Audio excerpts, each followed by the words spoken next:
हिंद, आपका स्वागत है हमारे न्यूज चैनल न्यूज एवं उज्जवल टाइम में। कृपया चैनल को सब्सक्राइब, लाइक, शेयर, कमेंट जरूर करें। देखिए, पहले मैं आपको अपना परिचय बता दूं। मेरा नाम सुबोध श्रीवास्तव है। मैं राष्ट्रीय मानवाधिकार सुरक्षा परिषद का मैं राष्ट्रीय अध्यक्ष हूँ। आज का जो मुद्दा है वो सहारा प्लाजा ट्रेडर्स वेलफेयर सोसाइटी के विषय में है। मैं आपको बताना चाहूँगा कि सहारा प्लाजा ट्रेडर्स वेलफेयर सोसाइटी की स्थापना करीब 22 साल पहले करी गई। पिछले 10 सालों से निरंतर सोसाइटी के जो पदाधिकारी हैं वो उस पर काबिज हैं। किसी प्रकार की कोई पारदर्शी और लोकतांत्रिक तरीके से चुनाव नहीं कराए गए हैं। यदि कोई चुनाव ऐसा कराया गया है तो उसके साक्षी प्रस्तुत करें। पहली बात तो चुनाव होने चाहिए। और मैं आपको चीज़ बताऊँ, 70-80% के आसपास यहाँ दुकानदार अपने पक्ष में हैं, क्योंकि वो व्यापारी हैं और वो खुल करके सामने आना नहीं चाहते। एक बात मैं और स्पष्ट करूँ, यहाँ पर करीब 85% यहाँ पर दुकानदार हैं, 85% यहाँ पर दुकानदार किराएदार हैं। 15% ही ऐसे लोग हैं जो मकान मालिक भी हैं और व्यापारी भी हैं। इसका जो गठन किया गया सहारा प्लाजा ट्रेडर्स वेलफेयर सोसाइटी का, इसका गठन किया व्यापारी हितों के लिए। अब इसमें हुआ क्या है कि इन्होंने क्या करा कि इसको निजी संपत्ति बना लिया। किसी भी पदाधिकारी जो भी इसके पदाधिकारी हैं उनमें से कोई पदाधिकारी किराएदार नहीं है। उन्होंने एक ऐसा सिस्टम बना लिया है कि किराएदार को उसमें किसी तरह से इंक्लूड नहीं किया जाएगा। इससे क्या होता है, जो किराएदार है उस किराएदार का शोषण होता है। ये उसको बिल्कुल प्रजा समझ के रखते हैं, खुद सामंतवादी बने हुए हैं और किराएदार की किसी बात की कोई सुनवाई नहीं है। किराएदार यहाँ पर अपना शोषण कराता है, अपने घर से पूंजी लेकर के आता है, यहाँ पर दुकान खोलता है। हर 4, 6, 10 महीने के बाद में यहाँ पर किराएदार दुकान छोड़ के भाग जाता है। इससे एक विशेष वर्ग को लाभ भी होता है, जो कि दुकानें खाली होती हैं, रुकती हैं, तो उनको उसमें कमीशन मिलता है। एक वर्ग में स्पेशली काम कर रहा है। तो मेरा ये कहना है कि पिछले 10 सालों से चुनाव क्यों नहीं कराए गए। और यहाँ पर क्या है कि सोसाइटी का कहना है कि साहब हमारे पास में फंड्स की बहुत कमी है। अब फंड्स की कमी के कारण उन्होंने क्या करा कि सहारा प्लाजा में 24 शौचालय जो हैं उन शौचालयों को उन्होंने बंद कर रखा है। उसमें से सिर्फ 4 टॉयलेट ऐसे हैं जो पेड हैं, 2 टॉयलेट ऐसे हैं जो अनपेड हैं, जो पब्लिकली खुले हुए हैं। उनमें से भी पहले एक टॉयलेट खुला हुआ था 2024 में, जब मेरे द्वारा संघर्ष किया गया। उस संघर्ष के 4-6 महीने बाद 2025 में एक टॉयलेट और खोला गया। तो 24 में 6 टॉयलेट खुले हुए हैं, 18 टॉयलेट बंद हैं। मेरा तो सवाल ये है कि संविधान की किस धारा के अंतर्गत, सोसाइटी एक्ट की किस धारा के अंतर्गत आपने बाकी के 18 टॉयलेट बंद कर रखे हैं और क्यों बंद कर रखे हैं। यदि मानक के हिसाब से जब इसका मैप इसका अप्रूव होगा एलडीए से, तो उसने मानकों में एलडीए ने लिखा होगा सब आपको 24 टॉयलेट बनाने हैं। आपने 24 टॉयलेट बनाए तो, लेकिन आपने 18 टॉयलेट बंद कर रखे हैं। कि क्या आपने एलडीओ को इस बात की सूचना दी कि साहब मैं 18 टॉयलेट में बंद कर रहा हूँ। और सबसे पहली बात तो ये है कि आपको किसने अधिकार दिया। ये काम बिल्डर चाहता तो कर सकता था, आपको किसने अधिकार दिया। आप तो एक निर्वाचित सोसाइटी है, आप 3 साल के लिए हैं और 3 साल बाद आप नहीं रहेंगे। आपने किस अधिकार से इनको बंद कर रखा है। अब ये कहते हैं कि साहब मेरे पास फंड्स की कमी है। फंड्स की कमी का मैं आपको हिसाब किताब दे देता हूँ। देखिए, जो सहारा प्लाजा है, यहाँ के जो 450 दुकानदार हैं, ये इनको प्रति माह एक निर्धारित शुल्क है, 1 रुपये स्क्वायर फीट, उसके हिसाब से इनको रख रखाव शुल्क माने मेंटेनेंस इनको देते हैं। अब इनके पास में अन्य क्या स्रोत हैं। अन्य स्रोतों में इन्होंने, आपने जब एंट्री करी होगी तो देखा होगा, जो मेन गेट है 4, उन चारों गेटों पर इन्होंने विज्ञापन लगवा रखे हैं, जबकि ये गैर कानूनी है। बिना नगर निगम की मर्जी के कोई भी विज्ञापन वाली गतिविधियां हम अपने परिसर में नहीं कर सकते। इन्होंने कर रखी हैं।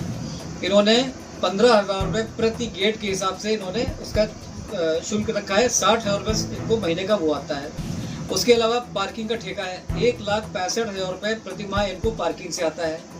उसके अलावा यदि किसी व्यापारी को अगर पानी का कनेक्शन चाहिए तो अभी तक 10,000 रुपये था, अब उन्होंने कुछ दिन पहले इसको 15,000 रुपये कर दिया। 15,000 रुपये आपको एक मुश्त देना है और 1,000 रुपये पर मंथ आपको पानी का पैसा देना है।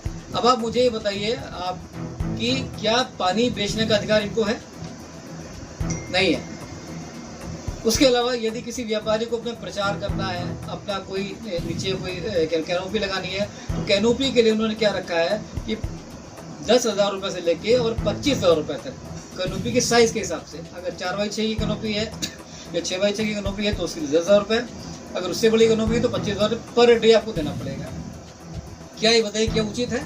तो आज का जो मुद्दा था मेरा इसी बात को लेकर के था कि पिछले 10 सालों में जो चुनाव नहीं हुए हैं आपके चैनलों के माध्यम से इस बात की अपील करी जाए, संबंधित अधिकारियों, संबंधित विभागों तक इस बात को पहुंचाया जाए कि ये अपने पिछले 10 सालों का हिसाब किताब दें और चुनाव कराएं। तो सुबोध जी, जिस तरह से जो समस्याएं आपने गिनवाई, शौचालय से लेकर के पार्किंग या बाहर की जो ऐड लगी हुई हैं, तो इसकी समस्याएं सभी दुकानदारों को ये आ रही हैं कि आप इसको केवल अपने स्तर से उठा रहे हैं? देखिए, ये मेरा कोई व्यक्तिगत मुद्दा नहीं है, इससे मेरा कोई व्यक्तिगत लाभ नहीं होने वाला है। और इनका ये आरोप है कि मैं ऐसे मुद्दे, सोसाइटी वालों का ये आरोप है कि ये सब मुद्दे मैं इसलिए उठा रहा हूँ क्योंकि मुझे सोसाइटी में कोई पद ग्रहण करना है। मैं आपको बड़ा स्पष्ट बताऊँ, मैंने सोसाइटी को शपथ पत्र बना के दिया है और उसको मैंने ग्रुप में शेयर भी कर दिया है कि सुबोध श्रीवास्तव जीवन में सोसाइटी के किसी भी चुनाव में पार्टिसिपेट नहीं करेंगे।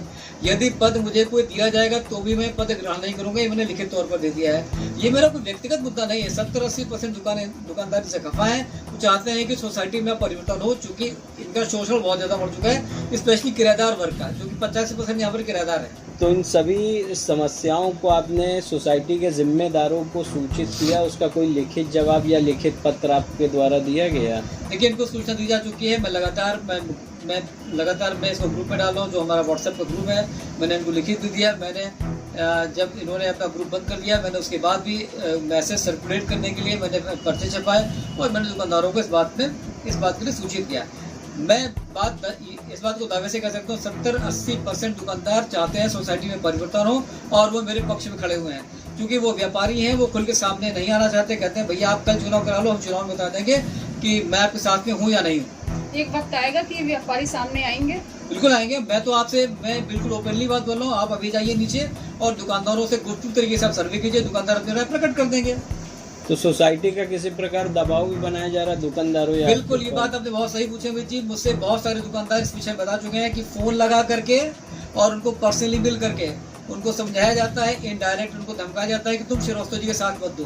क्योंकि दुकानदार हैं, उनकी बात सुन लेते हैं, क्योंकि भाई रहना उनको साथी में है, लेकिन वो आके मुझसे बता देते हैं कि श्रीवास्तव जी मुझसे उन्होंने, मैं नाम नहीं लूँगा, कि फलानी पदाधिकारी ने मुझे फ़ोन किया था या फलानी पदाधिकारी ने आके मुझे बात समझाई और धमकाई कि आप श्रीवास्तव जी के साथ ना दें। इस समय अध्यक्ष कौन है सर? इस समय जो अध्यक्ष हैं वो श्री अजय सिंह जी हैं, जो वर्तमान में हरैया बस्ती से विधायक हैं।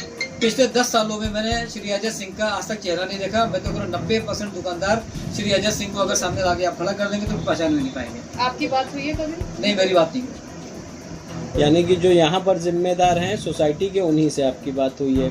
जो यहाँ के महासचिव हैं श्री अनुपम शुक्ला जी, उनसे मेरी बातचीत हुई। श्री रणवीर सिंह जी हैं, उनसे मेरी बात हुई।